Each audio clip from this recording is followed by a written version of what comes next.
How's it going, guys? I'm Aaron from PhoneDog.com, and the new iPad is in the house. You know, we called it the iPad 3. Apple announced it as the new iPad, and we're still kind of calling it the Apple iPad 3, but it's the new and improved device with a Retina display, a 5-megapixel iSight camera on the back, a processor with quad-core graphics capabilities, and more. Now, is this thing up to par with Android tablets? Is it still the king in the tablet market, or has Android overtaken it in 2011 and in the beginning of 2012? We'll find out in the review, but first, some love to Best Buy Mobile because they hook us up with phones and tablets like this for use in our One Paw Bandit giveaway game on the site, which you can win. When you go into Best Buy Mobile, you won't deal with rebates. You'll walk out the door not dealing with paperwork or waiting 8 to 10 weeks for your rebates to come back, all those stupid debit cards. It's obnoxious, and you don't have to deal with it at Best Buy Mobile. You walk out working without dealing with any rebates. Let's take a look at this.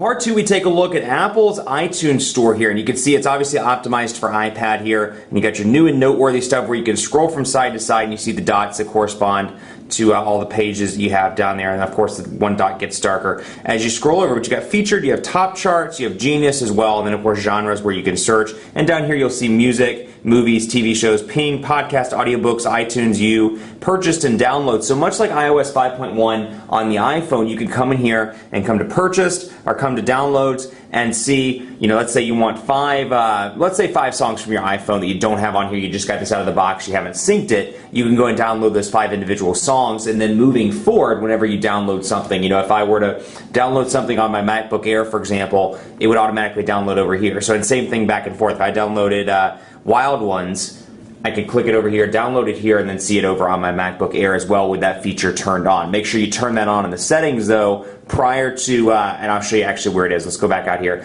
Make sure you turn it on in the settings prior to actually doing it, because let's say you download 3 songs. It should pop up and tell you that a song is downloading on your iTunes account, but until you actually go in and enable it, you can't download those previous songs without having to individually download them, if that makes any sense. And that's kind of confusing, but it's nice to have it turned on out of the gate. So you can see, obviously, this is optimized for the 9.7-inch display. What you want to do is come down here to Store, and then you'll see 2 different prompts for music and apps. You can turn both of those on, and then, of course, you can enable the ability to download stuff simultaneously from one iOS device to the other. So pretty quick and pretty easy. There are no real changes. Maps also pretty cool here as well. You got nice pinch to zoom capabilities. You can see the Charlotte metro area there. You can see where I'm at in the city. And then, of course, I can go over here to directions, get some directions. I can see current location wherever I've dropped the pins. I can move this around, go to the airport. I was using this earlier, and you can easily get directions that way. And you can also search. So I pinch to zoom responsiveness, very good on this device as well. And you can use it in portrait mode as well. And again, the transition effects. One thing I've always really enjoyed about iOS is, say what you will about the operating system, it may seem closed in comparison to Windows Phone or Android. What I do like about it is it's very consistent, and it's almost a consistently fluid experience. You know, I look at iOS, and every single time I use it, it works almost the same way. Whereas with Android, sometimes I'll click an app and it'll take 2 or 3 seconds to load, then the next time it'll take a second, and the next time it'll take 5 seconds to load, and so it gets a little bit old after a while. So you can see here 2 things I want to highlight. Let's show a TweetDeck app, because I want to show you how TweetDeck looks, because it's obviously optimized for the iPhone and not the iPad, so it shows it on the smaller display. Twitter, on the other hand, optimized for the iPad. You can see here it takes full advantage of the 9.7-inch display, and then of course I can click on one, the Timo News one for example, and I can scroll back and forth between these individual screens and make it quick and easy that way. And then I can go over here and do the same thing with gallery. 5-megapixel camera on this bad boy. It's got an eye. They're referring to it as an iSight camera. It does have HD video recording capabilities as well, although you can't upload 1080p HD video directly from the tablet itself to YouTube. You have to actually export it off and upload it that way. For whatever reason, it only uploads in 720p. So I got a neat little Evo 3D battery door here. So we'll take a look at this in the camera, and you can see what it looks like. You get your options down here. Turn it on grid, and I can flip it over, or I can go to recording as well. Come over to the front, you can see the front-facing camera for FaceTime, and of course I can switch over to video pretty quickly, but it looks good on the display. Again, 5-megapixel camera here, so similar results you're going to see on the iPhone 4 with its 5-megapixel camera, but still looks relatively decent. And you can see my cat. I was taking a picture when I was moving earlier, last weekend rather. My cat was looking under the door and making an odd face as the movers were moving, so I got down on the ground and took a picture of that. That's my kitty! And you can see the camera roll as well. I can scroll out and easily see the camera roll. I can delete,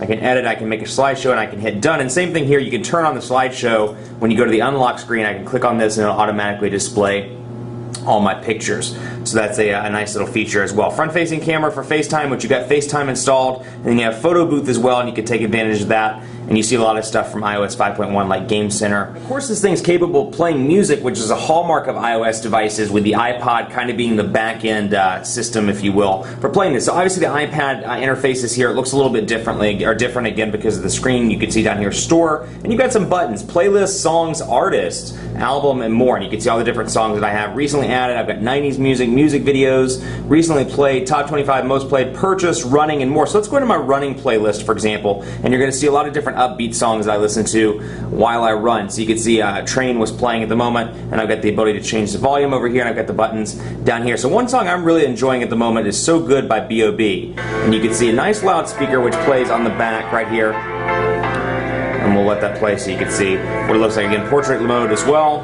just to give you an idea of what it looks like when you turn it off and back on. What it looks like.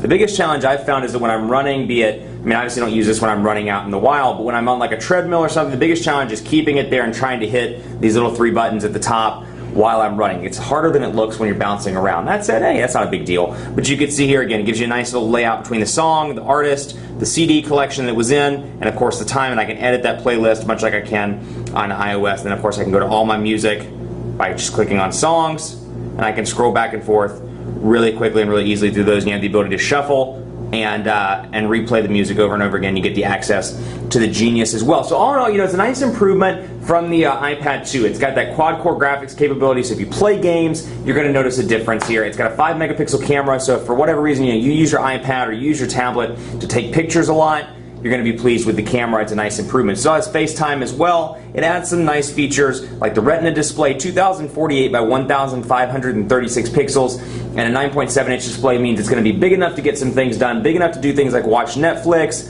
but not quite big enough to the point where it feels like it's too big or it's going to be hard to carry around, things like that. All in all, it's a pretty decent tablet. It's an evolutionary upgrade though, and you know, the question that I have whenever I see things like this, the iPhone 4S, it's 2012, and the smartphone market is heating up like crazy, and so is the tablet market. You know, there's some great Android alternatives as well. You look at the Asus Transformer, you look at the Zoom series, now the Zyboard series, you look at the Galaxy Tab series, and more. And you see a lot of different Galaxy Note now 10.1. You see a lot of different Android competitors in the marketplace as well. I still think this is the ultimate tablet on the market, given, you know, in terms of general sales. I think this thing's going to sell better than any one Android tablet. That said, these evolutionary updates are going to be good for just so long, and then all of a sudden they're going to realize, hey, we're being surpassed by Android, being surpassed by Windows or Microsoft with Windows for tablet. We need to make some substantial changes. I'm hoping they do that with the iPhone this year, but then again, when they come out with the iPad 4, it's going to have to be a substantial change, at least in my opinion, with the way the tech market is moving right now. Much more coverage to come on PhoneDoc.com